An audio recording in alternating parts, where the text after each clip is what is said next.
और बड़े भैया अजीत भैया के बहन के सगाई भल, यानी हमरो बहन बड़ बहन बड़ा अच्छा लगल देख के। तनी लेट पहुँचनी हम, जब अंगूठी पड़ल हाथ में तब ना पहुँचनी हम, बड़ा पछतावा भइल, लेकिन कोनो बात ना।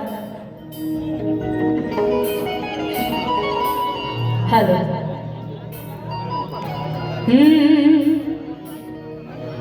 कि देख कर राम जी को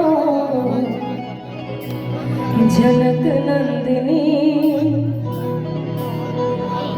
देख कर राम जी को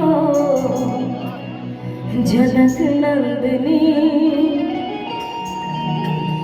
बाग में वो खड़ी थी खड़ी रह गई। और बड़ी अच्छा लगला जब सारा कलाकार सीनियर गोलू भैया बानी, चंदन भैया बानी, हमनी के गर्जीवन अरविंद सिंह अभियंता जी बानी, अजीत भैया जी के नहीं गए लागत हम के काम में बिजी हो गए, आइए गए।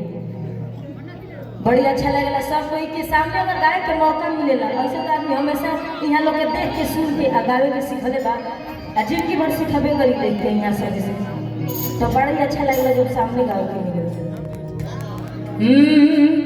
कि देख कर राम जी को जनक नंदिनी, देख कर राम जी को जनक नंदिनी, बाग में वो खड़ी थी खड़ी रह गई। देख कर राम जी को जनक नंदिनी,